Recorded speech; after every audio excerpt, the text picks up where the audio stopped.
नमस्कार. माझं नाव लक्ष्मी राम चव्हाण. मी cancer patient आहे. अचानकच कळलं की मला कॅन्सर झालं आहे. खूप तुटून गेले. कळतच नव्हतं अचानक कसं असं झालं मला. त्याच्यानंतर फॅमिलीने खूप सपोर्ट केला. माझी मुलं, माझा नवरा, माझे कामातले मॅडम, माझी घरातली माणसं, सगळ्यांनी मला सपोर्ट केला की बरी होशील, काही नाही होणार, बरी होशील. झुरत गेली आतून, झुरायला लागली, तब्येत खराब व्हायला लागली. चांगलं रुटीन चाललं होतं आमचं. 2 मुलं, नवरा, मी, माझी कामं, त्यांची कामं, मुलांचे शिक्षण व्यवस्थित चाललं होतं. पण अचानकच मला असं झाल्यामुळे मी घरात बसले. हळूहळू ट्रीटमेंट चालू केलं. टाटा हॉस्पिटलमध्ये माझं ट्रीटमेंट चालू आहे. कीमो चालू झाले मला. कीमो चालू झाल्यामुळे माझी केस जायला लागली. थोडी रोज एवढी अशी निघायची. जेवढी केस उरली त्याच्याने मला खूप पेन व्हायला लागलं, खूप त्रास व्हायला लागला. आतल्या आत झुरायला लागली मी आता काही जगत नाही, मी काही जगणार नाही, माझं आयुष्य आता इतकंच आहे, हे सगळं फील व्हायला लागलं. मुलांना घेऊन रडायची, सारखी रडते. घरातले कोणी आले की रडायला येतं, फॅमिली मेंबर्स बोलायला लागले की रडायला येतं. सारखी रडत होते. पण काय माहिती 2-3 दिवसापासून मला सारखं असं फील व्हायला लागलं की मी या आजारपणाला लढू शकते. मी का अशी झुरत चालली आहे?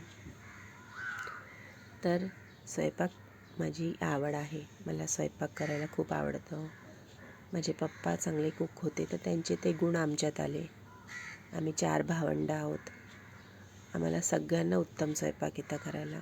मलाही स्वयंपाकाची आवड आहे लहानपणापासून. तर मी विचार केला, मला आवड आहे ना स्वयंपाकाची, मी एवढी आजारी आहे, पण मी किचनमध्ये गेली मुलांसाठी काही बनवायला. कीमो वगैरे लागले की शक्ती नसते बॉडीमध्ये माझ्या. मी अशी पडलेली झोपलेली असते. 4-4, 5-5 दिवस मी उठत नाही अंथरुणातून.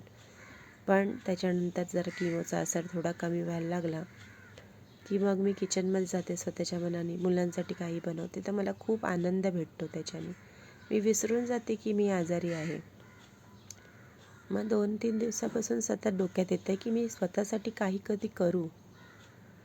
ह्या आजारपणाला मला माझी ताकद बनवायचं आहे. मला कमजोर नाही पडायचं. मी खूप स्ट्रॉंग बाई आहे. मी खूप स्ट्रॉंग आहे. खूप आयुष्यात सहन करत सगळ्या गोष्टी मी पुढे आली आहे. दुःख मागे टाकून मला पुढे व्हायची सवय आहे. मग मी या आजारपणाने का झुरू? जर माझं आयुष्य जितकं असेल, मरण लवकर असेल, तर मी लवकर मरीन. पण असं झुरून नाही मरायचं आहे मला. मला काहीतरी करायचं आहे स्वतःसाठी. मला जगायचं आहे. जेवढंही माझं आयुष्य तेवढं मला माझ्या मुलांबरोबर जगायचं आहे हॅपीली. माझी मुलं माझा श्वास आहेत. माझ्या मुलांशिवाय काहीच नाही आहे. माझा नवरा, माझी मुलं, माझे फॅमिली मेंबर्स सगळे मला खूप सपोर्ट करतात. टेन्शन नको घेऊ, तू बरी होशील, मला सतत हेच बोलतात. म्हणून माझ्या डोक्यात अचानक असं आलं की मला कुकिंगची आवड आहे, तर मी व्हिडिओज बघते फोनवरती. रोज मला माझे मिस्टर असे फोन देतात, म्हणजे तू बघ, आराम कर, फोनमध्ये काहीतरी बघत बस, तुला आवडतं ना. मग मी लोकांचे व्हिडिओज बघत होते. इतके वर्षापासून बघते आहे मी, इतके वर्षापासून फोन यूज करते, पण कधी स्वतः असं काहीतरी करू असं हिंमत नाही झाली माझी. मी आता आजारी पडली. मला अचानकच 2 महिने झाले माझं ट्रीटमेंट चालू आहे. अचानकच 2 दिवसापासून डोक्यात येते की स्वतःसाठी काहीतरी करू. अचानकच फोन घेतला, किचनमध्ये गेली, एक स्वीट डिश बनवलं. म्हटलं सुरुवात स्वीट डिशपासून करूया. एक छोटासा व्हिडिओ बनवला आणि मुलाला सांगितलं मला असं करायचं. माझा मुलगा खूप खुश झाला ही मम्मा तू कर. माझे मिस्टर पण बोलले हां तू कर, तुला जे वाटेल तू कर, तुला बरं वाटेल तसं कर. छान एक स्वीट डिश बनवली. माझ्या मुलांनी नाव चूज केलं, मम्मा सुपर कुक मम्मा असं करून एक नवीन चॅनल ओपन केलं माझं, सुपर कुक मम्मा. माझ्या नावाने लक्ष्मी चव्हाण करून एक चॅनल ओपन केला, धोकाल टाकला माझ्या मुलांनी. तर मला सपोर्ट करा, मला तुमच्या सपोर्टची खूप गरज आहे. मला माझ्या आजारपणाला माझी ताकद बनवायची आहे, कमजोरी नाही.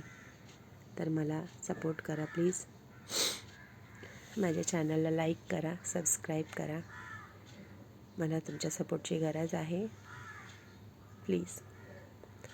कारण या आजारपणात माझं आयुष्य जितकं पण असेल, कमी आहे का खूप आहे मला नाही माहीत, पण मी जितकीही जगीन मी खुश जगीन. कारण स्वयंपाक करणं हे स्वयंपाक करून मला खूप खुशी भेटते, खूप आनंद भेटतो.